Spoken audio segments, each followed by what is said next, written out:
Hey there, Mel High School.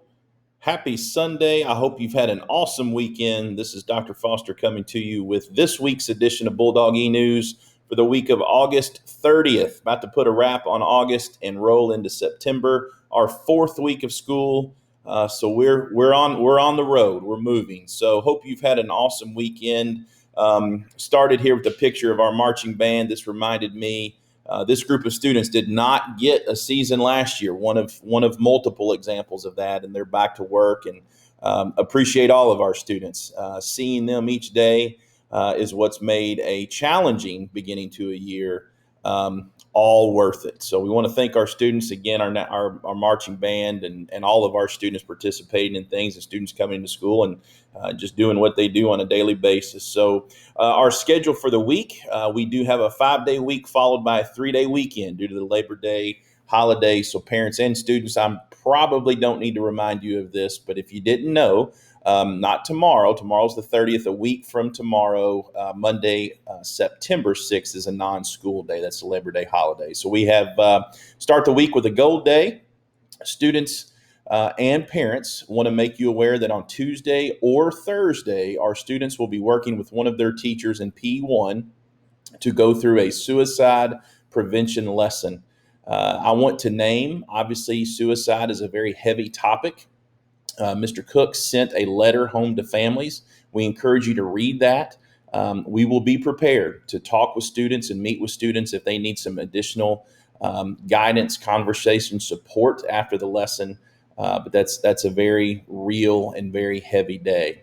Parents want to change gears a little bit. My dryer just went off, and I'm not going to pause. I'm going to keep rolling. We are into a groove. Again, this is the fourth week of school. But we've been talking with our students since we started about things like cell phones, dress code, and getting to class on time. Our students are working hard. We're getting better. But some of those issues, in some ways, we're reminding our students too much. And so it's time now. The expectation has been set. We were going to begin to hold students accountable. Cell phones from 7:40 to 2:20 should be put away. Dress code for a student to go to class, they should be in dress code. We've had some issues. Monday through Thursday has not been too bad. We have had some issues with Crocs. The shoes that students wear, those are not permitted in our dress code. And on Friday, some issues with blue jeans. And so we addressed many of those on Friday. So hopefully this week will be much better, much smoother. But if not in dress code, students cannot go to class. They'll come down to the office. We'll make a phone call. We'll help them get something appropriate to wear to class and focus on learning. The other thing is tardies. And so what we're learning now, I think students pretty much know where their classes are. Now it's an issue of walking with a purpose and not wasting time. So tardies have gotten much better, but we're still not there yet. So we're going to continue to focus on those things.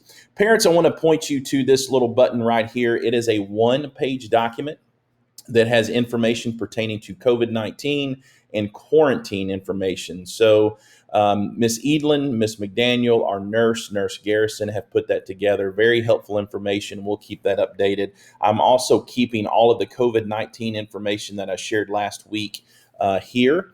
We did have some positives last week. You guys know that I'm required to send that letter. It was actually better last week. I will tell you, on Friday, we tested 130 students on the voluntary testing, and we had 0 positive cases. So hopefully, knock on wood, that's a sign that things are getting better. This week is picture day week for underclassmen. This does not pertain to seniors. Seniors, you take a different picture for the yearbook. Underclassmen, through their English class, will be taking their yearbook picture on Tuesday or Wednesday. Students are expected to be in dress code. Want to thank each of you, or all of you, that joined us for a virtual open house. I have put the links to the video, to the talking point slide deck that we used, and the teacher portal there just for informational purposes. And also, we have 3 new counselors that we've added to our counseling team of 4. They are doing amazing work for students. We're so grateful for all that they've done and their hard work to get back into the flow of school. They are also working very hard to communicate to students and to families resources, things to reference. So they are on now their third volume of a counseling newsletter. So check that out.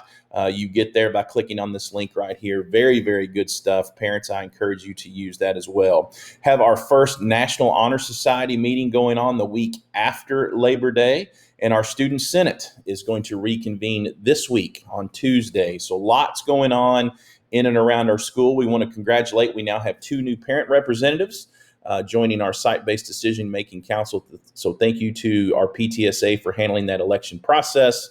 All the parents who stepped up to nominate someone or run, and then all of you that voted. That's a critical part of our school culture, is having involved parents, and we greatly appreciate each of you. Athletics is still rolling on.